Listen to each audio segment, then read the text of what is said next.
Hey guys, this is KD here और आप देख रहे हैं केडी स्टडी पॉइंट। आज की इस वीडियो में हम पीवाईक्यूज के अंतर्गत कुछ इंपॉर्टेंट क्वेश्चन को हल करेंगे और थोड़ा सा समझने का प्रयास करेंगे कि टीचिंग एप्टीट्यूड वाले सेक्शन को किस तरीके से हम समझ सकते हैं और इसके क्वेश्चंस हम कैसे प्रैक्टिस कर सकते हैं।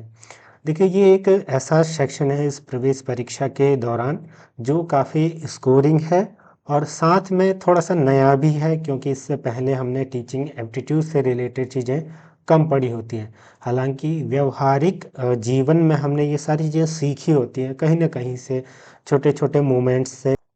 कुल मिलाकर के टीचिंग एप्टीट्यूड, अध्यापन योग्यता या शिक्षण अभिरुचि, जो भी इसको नाम दें, उस विषय का या इसका मतलब ये हुआ कि शिक्षक बनने के लिए जो मूलभूत गुण आपके अंदर होने चाहिए या जो एक समझ, बेसिक समझ होनी चाहिए, वो क्या है।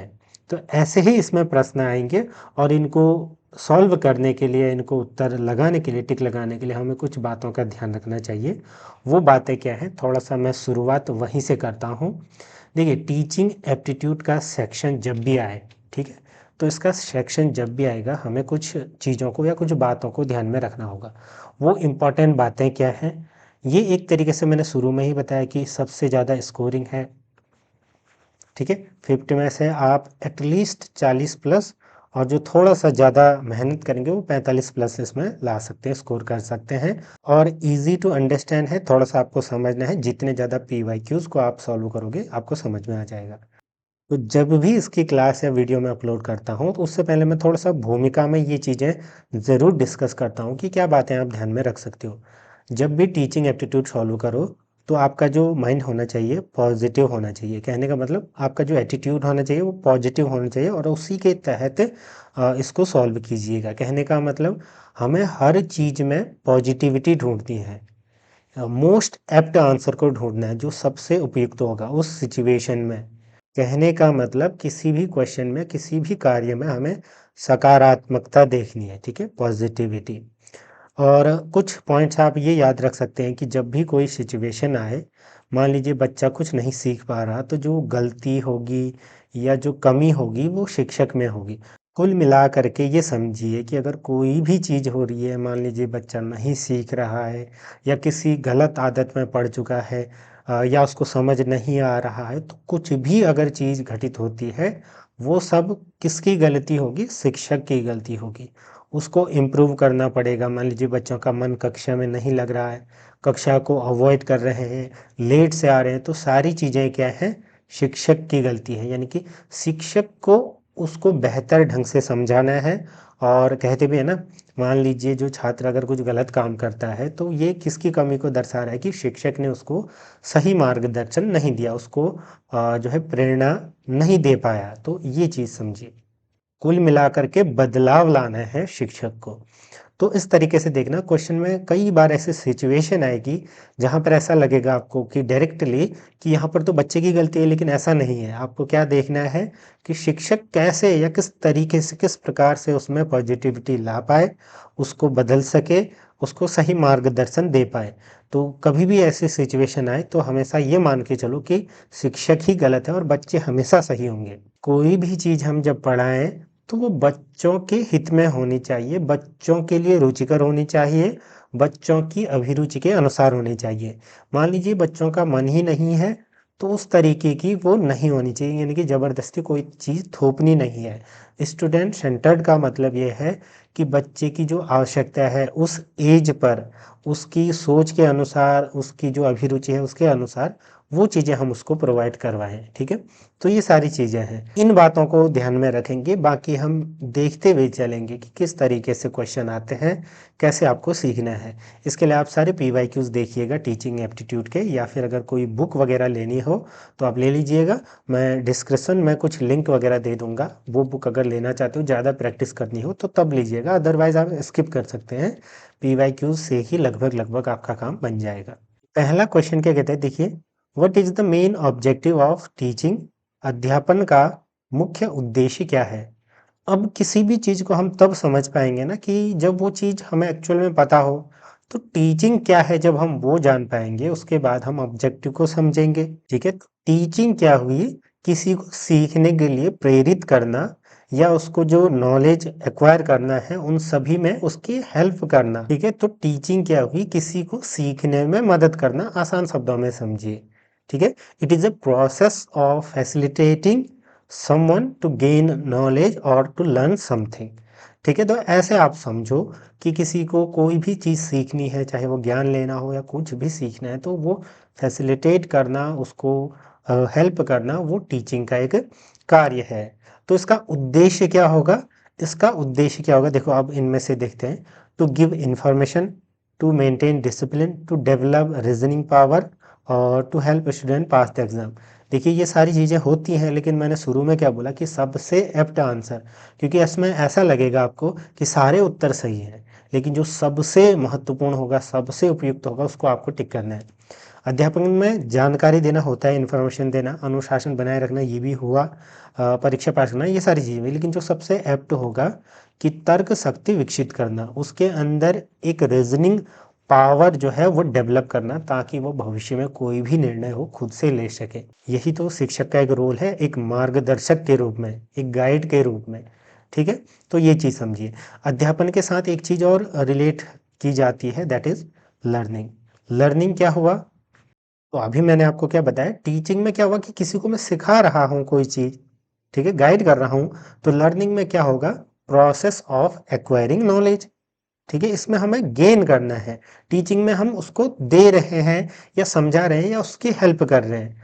तो ये थोड़ा सा आप यहाँ पर समझिएगा, क्योंकि जैसे ही आप बीएड में एंटर करोगे, आपको फर्स्ट सेमेस्टर में इन्हीं क्वेश्चनों से जो है सामना करना पड़ेगा। इन्हीं क्वेश्चनों का क्या, कि what is learning, what is teaching, what is education, इस टाइप के क्वेश्चन कंपेयर करना पड़ेगा, वो आप अपने शब्दों में वहाँ पर बताओगे। तो धीरे धीरे अच्छे से डिटेल में आप सीख जाओगे। ठीक है, आई होप कि ये थोड़ा सा कॉन्सेप्ट आपको समझ में आया होगा। नेक्स्ट क्वेश्चन है, what is the most important unit of teaching, यानी कि अध्यापन की सबसे महत्वपूर्ण इकाई कौन है। तो सबसे महत्वपूर्ण जो यूनिट होगी, ये हमारा हो जाएगा छात्र, ऑप्शन बी। मैंने क्या बोला था कि जब भी कोई इस टाइप का क्वेश्चन आए, तो सारी चीज़ें छात्र के अकॉर्डिंग ही होगी। तो अध्यापन तो छात्र से ही रिलेटेड है ना, मान लीजिए छात्र ही नहीं होगा तो क्या अध्यापन। ठीक है, सीखने वाला ही नहीं है तो फिर अन्य चीज़ों का क्या मतलब, शिक्षक का क्या मतलब, पाठ्यक्रम का क्या मतलब, अनुशासन का क्या मतलब, सारी चीज़ें इसी से तो रिलेटेड है। Next question, what is the main objective of classroom management, यानी कि कक्षा प्रबंधन का सबसे महत्वपूर्ण उद्देश्य क्या है। टू मेंटेन डिसिप्लिन, छात्रों का ध्यान आकर्षित करना, केंद्रित करना, संसाधनों का प्रबंधन करना, सीखने के वातावरण को अनुकूल बनाना। तो ऑप्शन डी बिल्कुल सही उत्तर हो जाएगा, यानी कि to create a conducive learning environment. ठीक है, option D is right answer, यानी कि सीखने के वातावरण को अनुकूल बनाना ही क्या होगा, क्लासरूम मैनेजमेंट होगा। Next, the fundamental element of teaching learning processes, यानी कि अध्यापन शिक्षण प्रक्रिया का मूलभूत तत्व क्या है। टीचर छात्र की अंतःक्रिया, यानी कि जो टीचर और स्टूडेंट के बीच इंटरेक्शन है, वो सबसे बड़ा रोल यहाँ पर जो है प्ले करती है, क्योंकि इसी से बच्चे में इन सारी चीज़ों का विकास होता है। आप कभी भी देखना, जब टीचर स्टूडेंट का इंटरेक्शन अच्छा हो तो वो कक्षा भी अच्छी होती है, लोग बच्चे जो होते हैं वो सीखने के लिए आतुर रहते हैं। मान लीजिए इंटरेक्शन अच्छे से नहीं हो, तो फिर देखना आप, बच्चे भी टीचर को अवॉइड करते हैं, सब्जेक्ट को अवॉइड करते हैं। तो कुल मिलाकर के शिक्षक और छात्र की अंतःक्रिया अच्छी होनी चाहिए सीखने के लिए। Next, what is the basic requirement to become a teacher, teacher बनने के लिए सबसे आधारभूत आवश्यकता क्या है। शिक्षण में वास्तविक रुचि, छात्रों के कक्षा प्रबंधन के बारे में आत्मविश्वास, विषय का ज्ञान, अच्छी अभिव्यक्ति। देखिए वैसे तो सारी चीज़ें ठीक हैं कि आपको जो अभिव्यक्ति है वो भी अच्छी होनी चाहिए, शिक्षण में रुचि तो होनी ही चाहिए, छात्रों के कक्षा कक्ष प्रबंधन के बारे में आत्मविश्वास होना चाहिए, लेकिन जो मेन मूलभूत है, आधारभूत है, वो है विषय का ज्ञान।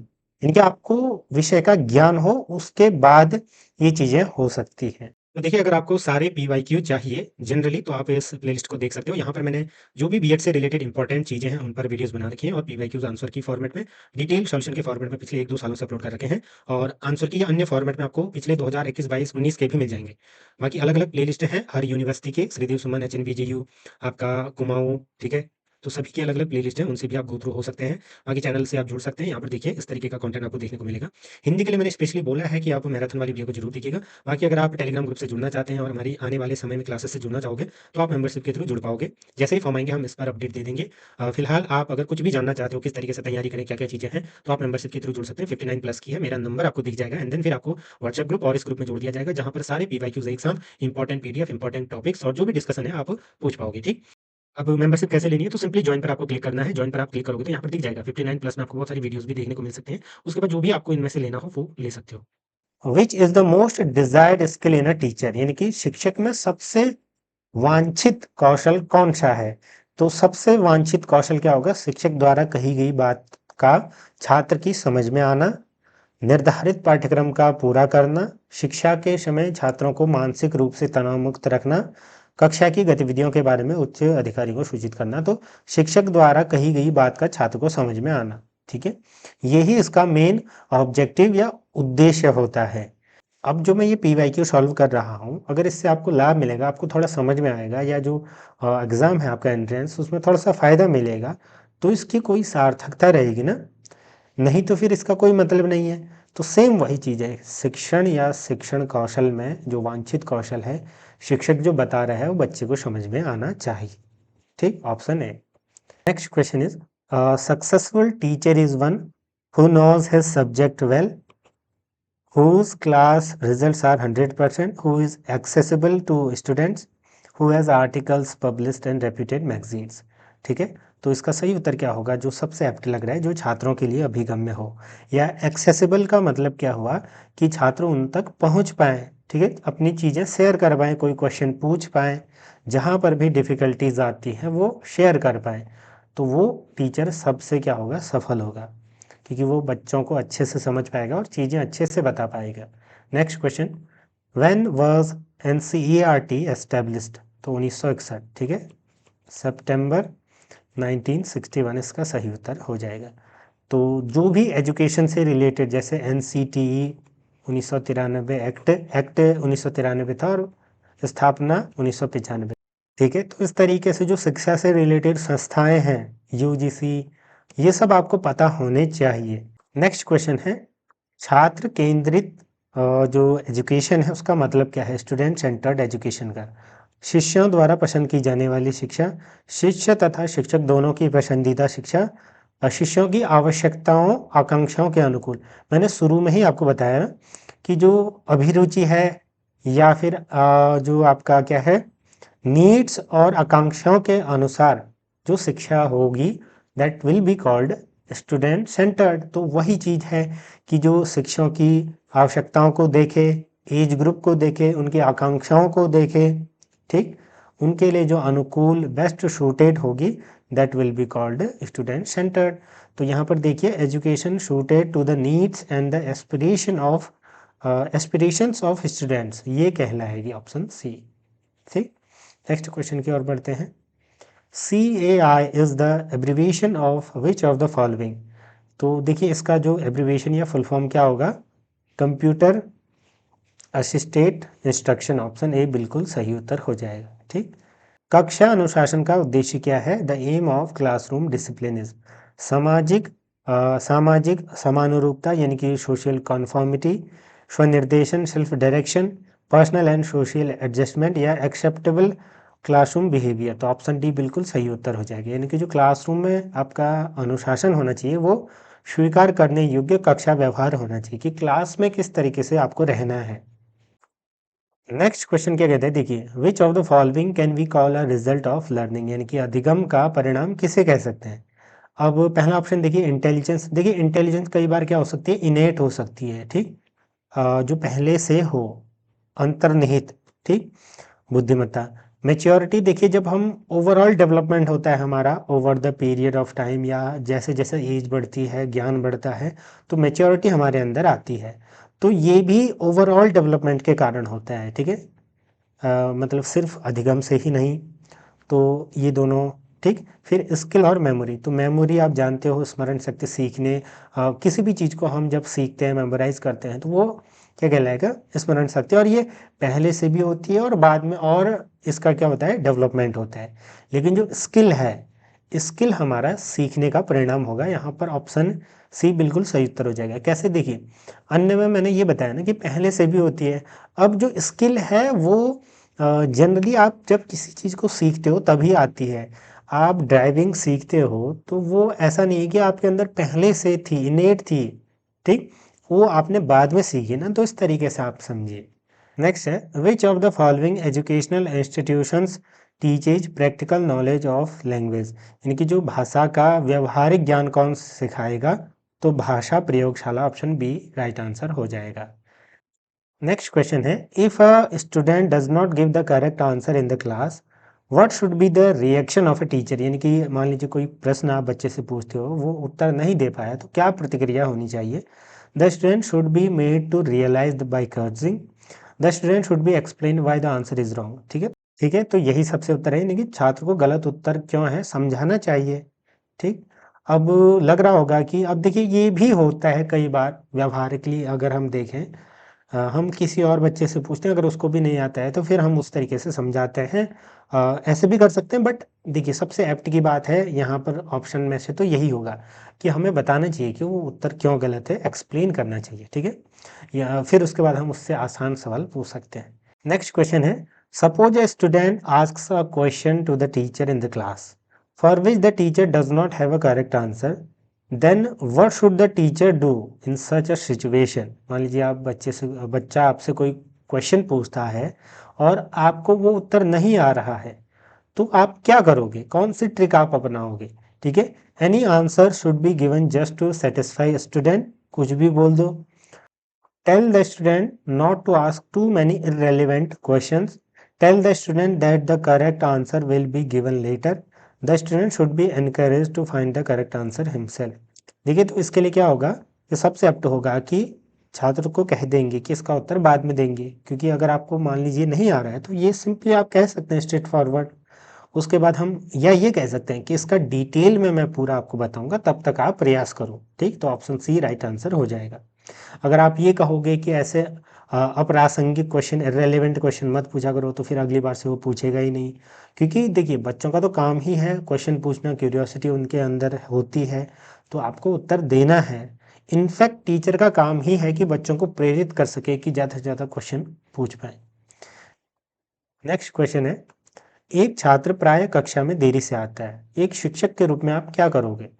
तो छात्र के माता पिता व प्राचार्य को सूचित करेंगे, उदाहरण स्थापित करने के लिए उस छात्र को प्रताड़ित करेंगे, देरी से आने के कारणों का पता लगाएंगे और ये जानेंगे और फिर उसका समस्या समाधान करेंगे। ठीक है, option C is right answer.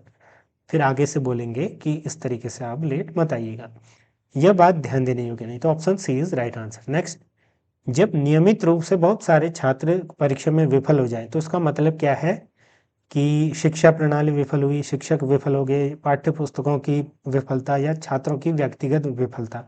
तो ये होगा क्या, एजुकेशन सिस्टम हैज़ फेल्ड, यानी कि अब एजुकेशन सिस्टम में बहुत सारी चीज़ें आती हैं, छात्र, टीचर, पूरा पाठ्यक्रम, प्रबंधन, पूरी एक प्रणाली आती है। तो ऑप्शन ए राइट आंसर हो जाएगा कि जो पूरी शिक्षण प्रणाली है, शिक्षा प्रणाली, वही विफल होगी। नेक्स्ट क्वेश्चन है, the responsibility of implementing the curriculum of teacher education is directly of, यानी कि जो शिक्षक शिक्षा, ये ध्यान रखना शिक्षक शिक्षा की बात कही गई है, तो NCTE हो जाएगा। ठीक है, national council for teacher education, अभी मैंने आपको बताया 1993 का एक्ट, 1995 में स्थापना। ठीक, NCERT 1961, अभी एक क्वेश्चन भी आया था आई थिंक। UGC 1953, लेकिन जो इसको स्टैट्यूटरी बॉडी का दर्जा मिला था वो 1956 में मिला था। तो ऐसे याद रख सकते हो, UGC यानी कि university grant commission higher education को देखती है। अब NEP के तहत इनमें चेंजेस हो रखे हैं, वो हम किसी सेपरेट टॉपिक में डिस्कस करेंगे। The main centre of education in the वैदिक पीरियड वॉज तक्षशिला, इनमें से ऑप्शन ए बिल्कुल राइट आंसर हो जाएगा। ठीक, वर्तमान में ये कहाँ पर है, आपका पाकिस्तान में है। नेक्स्ट, काशी भी था, बट सबसे जो ज़्यादा फेमस क्या क्या थे, Takshashila, Vikramshila, Nalanda. Next, wastage and obstruction are problems related to which type of education, तो ये एजुकेशन है आपका प्राथमिक शिक्षा। अब देखिए, अपव्यय या अवरोधन, ठीक है। वेस्टेज या ऑब्स्ट्रक्शन किसे कहते हैं? वेस्टेज तब होता है जब मान लीजिए छात्र ड्रॉप आउट हो जाता है। कोई छात्र आता है स्कूल में और वो 5वीं पास करने से पहले ही ड्रॉप आउट हो जाता है, तो उसको हम वेस्टेज कहते हैं। ऑब्स्ट्रक्शन या इसको स्टेग्नेशन भी कहते हैं। क्या? स्टेग्नेशन भी कहते हैं, अवरोधन। ठीक। इसमें क्या होता है कि बच्चा पास नहीं कर पाता कुछ क्लास को। ठीक है। जैसे मान लीजिए वो 2 में पढ़ता है तो 3 में नहीं जा पा रहा है, 2 में ही वो 1 साल से ज़्यादा पढ़ रहा है, 1 साल से ज़्यादा बार जब उसी कक्षा में रखना पड़ रहा है, तो उस फेल्योर को कहते हैं हम अवरोधन। ठीक है। तो ये प्राइमरी एजुकेशन से रिलेटेड है। हरतोग आयोग, ठीक है, हरतोग आयोग से ये संबंधित है 1929 के टाइम में, थोड़ा सा याद रखना। ठीक। नेक्स्ट क्वेश्चन है, ऑपरेशन ब्लैक बोर्ड में शामिल है। OBB ऑपरेशन ब्लैक बोर्ड, 2 बड़े कमरे ये शामिल थे, श्यामपट्ट व मानचित्र ये भी शामिल थे, चार्ट व खेल सामग्री ये भी शामिल थे। तो ऑप्शन डी सही उत्तर हो जाएगा। देखिए OBB आपका 1986 जो NEP आई थी उसके तहत ये ऑपरेशन ब्लैक बोर्ड लाया गया था। इससे क्वेश्चन बहुत ज़्यादा रिपीट होते हैं, तो इम्पोर्टेंट में आप लिख लीजिएगा। Next, intellectual skills are reflected by which domain. देखिए ये बीएड में आप पढ़ोगे, थोड़ा सा मैं टेबल आपको दिखा देता हूँ। इस तरीके से ये होता है, ब्लूम्स टैक्सोनॉमी। ठीक। अब इसमें क्या है कि जो 3 आपके डोमेन हैं, कौन कौन से, ये रिवाइज्ड है। ठीक है, पहले थोड़ा सा इसमें अलग था। अब देखो, revised cognitive domain, psychomotor domain और अफेक्टिव डोमेन। अब देखिए कॉग्निटिव का मतलब हुआ ज्ञान से संबंधित। सिंपल, आप जो भी चीजें सीखते हो वो ज्ञान में जो चीजें हैं, कोई भी चीज आप नॉलेज ले रहे हो, चीजें फैक्चुअल सीख रहे हो, तो वो ज्ञान में आती है। ठीक। मेमोरी बेस्ड, अब इसमें भी इसके भी सब डोमेन है, ये डिटेल में आप बाद में पढ़ोगे, लेकिन थोड़ा सा समझ लो। Remembering, understanding, applying, analysing, evaluating and creating, इस तरीके से ये ऊपर को जाता है। ठीक।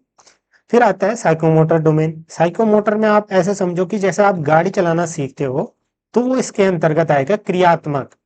ठीक है। अब कुछ नॉलेज आपने ली, उस नॉलेज का प्रयोग करके आपने कुछ उसको प्रैक्टिकली सीखा अपनी स्किल सेट में, तो उसको हम साइकोमोटर डोमेन कहेंगे। अफेक्टिव डोमेन यानी कि भावनात्मक, भावनात्मक। ठीक है। फीलिंग से रिलेटेड, वैल्यूज से रिलेटेड चीज़ें, जो डोमेन या जो चेंजेज आपके अंतर्गत आते हैं वो इसके अंतर्गत आते हैं। इस तरीके से आप डिटेल में बीएड में पढ़ोगे, बट यहाँ पर इतना जान लो बस। ठीक है। तो अब इसमें क्वेश्चन में क्या पूछा गया था कि जो इंटेलेक्चुअल, बौद्धिक किस क्षेत्र के, किस ज्ञान क्षेत्र के प्रतिबिंबित होते हैं, तो ये हो जाएगा कॉग्निटिव, ऑप्शन ए बिल्कुल सही उत्तर। यहाँ पर देखिए, ठीक है, इंटेलेक्चुअल चीज़ें। तो आज की इस क्लास को हम यहीं पर समाप्त करते हैं। बाकी चैनल से जुड़े रहिएगा, इस तरीके की क्लासेस आती रहेंगी। मेंबरशिप के थ्रू जो जुड़ते हैं उनको मेरा नंबर दिख जाएगा। धन्यवाद।